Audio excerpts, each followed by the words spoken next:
નમસ્કાર, આપ જોઈ રહ્યા છો યુટીસી ન્યૂઝ. વડોદરા શહેર ભલે ભૂલી ગયું હોય કે આજથી 3 મહિના પહેલાં વડોદરામાં એક ગોજારી દુર્ઘટના સર્જાઈ હતી. 12 માસૂમ બાળકોના મોત અને 2 શિક્ષિકાઓના પણ મોત થયા હતા. આ ઘટના કુદરતી ઘટના ન હતી, પરંતુ માનવ સર્જિત ઘટના હતી. વડોદરાના હરણી બોટકાંડ.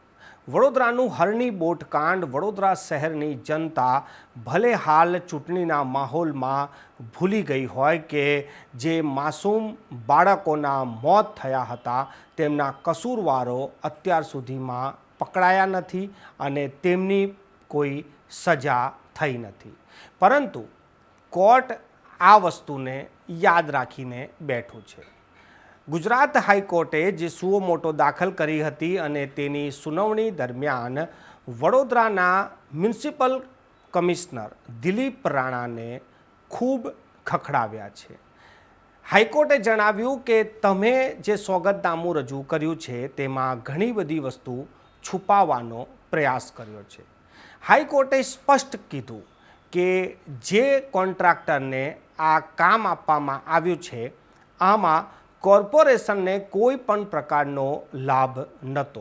સંપૂર્ણ મલાઈ કોન્ટ્રાક્ટર ખાઈ રહ્યું હતું. આ પ્રોજેક્ટ જેને પણ પાસ કર્યું છે એટલે હાઈકોર્ટે આ વખતે તો 2016થી લઈને 2024 સુધી જેટલા પણ મ્યુનિસિપલ કમિશનર અને જેટલા પણ સ્થાયીના અધ્યક્ષ આ તમામની સામે કાર્યવાહી કેમ ના કરવી પડે તેવી પણ વાત કરી હતી. હાઈકોર્ટે સ્પષ્ટ કહી દીધું કે કોઈ પણ શહેર નગરનું તળાવ કોઈ કોન્ટ્રાક્ટરને કેવી રીતે આપી દેવાય. માત્ર ડેવલપમેન્ટની વાત કરવામાં આવી હતી, કોઈ પણ પ્રકારનું ડેવલપમેન્ટ થયું નથી અને કોન્ટ્રાક્ટરે બેફામ નાણાં પણ કમાવ્યા છે.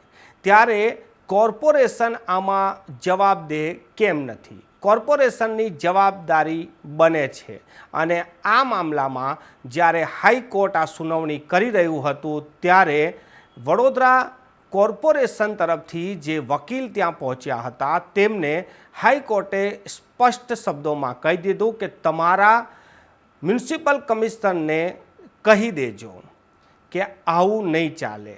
અને હાઈકોર્ટે જે આ સુનાવણી દરમિયાન સાબરમતીનો પણ એક મામલો જેમાં દિલીપ રાણાનું જ નામ હતું અને તે સમય પર તેમને જે રિપોર્ટમાં જે છેડછાડ કરી કે પછી પૂરતા જે કાગળ છે તે સુપૃત ના કર્યા તેની પણ યાદ હાઈકોર્ટે દેવડાવી દીધી.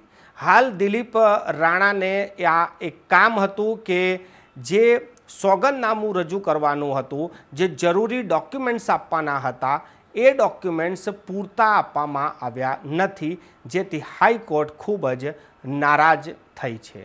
વડોદરા શહેરમાં આ જાન્યુઆરી મહિનામાં ઘટના બની હતી જ્યારે હરણી જે તળાવ છે ત્યાં બોટમાં સવારી કરવા માટે બાળકો પ્રવાસ દરમિયાન પહોંચ્યા હતા અને ત્યાં બોટ પલટી ખાઈ ગઈ હતી.